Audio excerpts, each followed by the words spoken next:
Astrobots, the cyber machines designed to bring chaos to the world, tasked to eliminate everything in its path.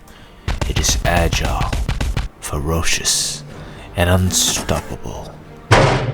This is Apollo, and this man is going to be pulverized.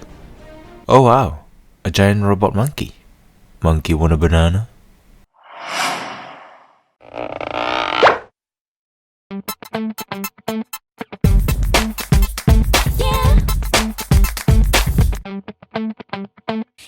Hello and welcome back to the KenOhwee Channel. If you're wondering why my voice is so low and soft and tired, yes, I'm trying the ASMR approach to figure reviews. And yes, that was a joke. I'm recording this in the morning and I'm tired. There are people asleep, so I don't want to wake them up. But don't be mistaken, I'm still as excited about this figure I'm going to be talking about as any other figure.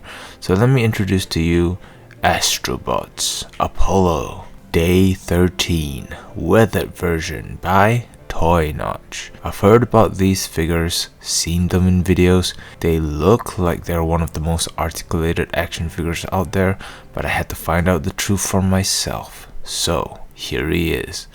I'm sure with my long opening you've had a close look at the box, which doesn't give much away, but without further ado, let's take a closer look at his design. A figure with features of a gorilla, with those long and large hands and short legs, mixed in with a badass robotic build, a white skull, and heroic colors, and you got yourself Apollo. The first version was all squeaky clean, and in this weathered version is a lot dirtier, but make no mistake, the details on this figure still pop. The little numbers on him are still clear. I mean, his two solid metal cheeks even has a caution word imprinted on it, so no touchy. The color distinction is present. In fact, for a robot, I think this weathered look really makes this figure a standout. You want a badass robot, you gotta look the part, and Apollo looks the part. And it's easier to let things slide, since any mispaint can be interpreted as part of the weathered look. And of course, even though there wasn't any instruction manual on him, it seems his back panel can be removed, and if you place two LR44 batteries in him, his eyes light up. And testing in 3, 2, 1, and... Are you not entertained? Are you not entertained? All in all, how many robots actually look this badass? And they say he can pull off more poses than any action figure in the market today. Well, I like to move it. I like to move it. how can he be so stable?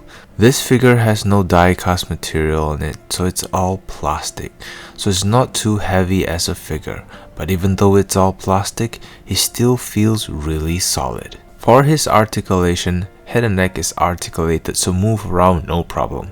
Arms, pull and push, rotate around, 360, outwards, the beautiful bicep twist, bicep flex, wrist twist, up and down really far, and of course, the best of all, each fingers are articulated, just like a normal human hand.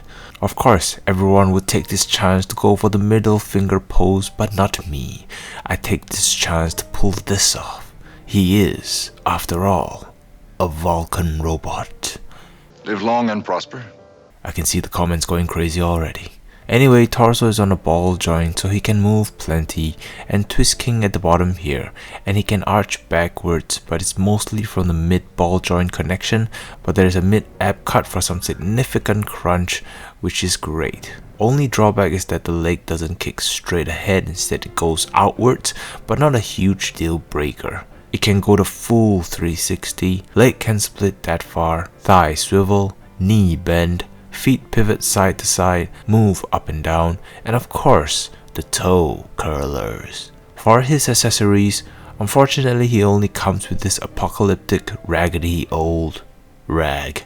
Nice material and look to it, however the biggest eyesore is this big patch of glue that just looks messy and unfinished.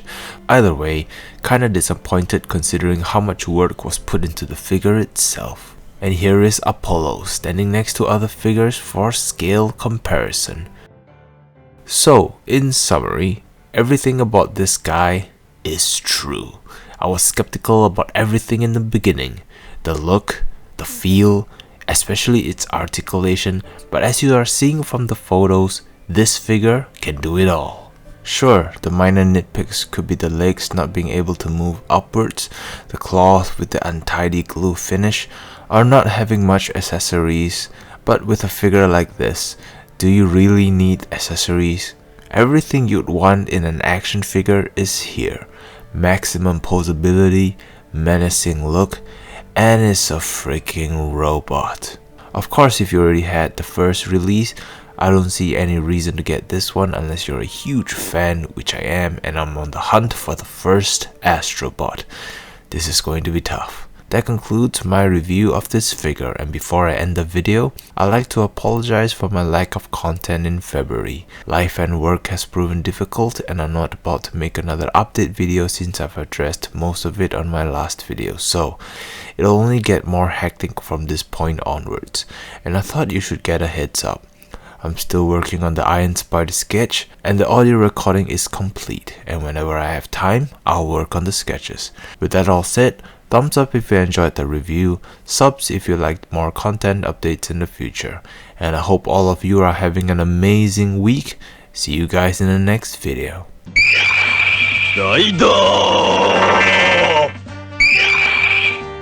Click here for video 1.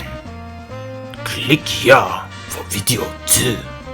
Click here to subscribe. Click it. Thank you for watching. Arigato. Thank you.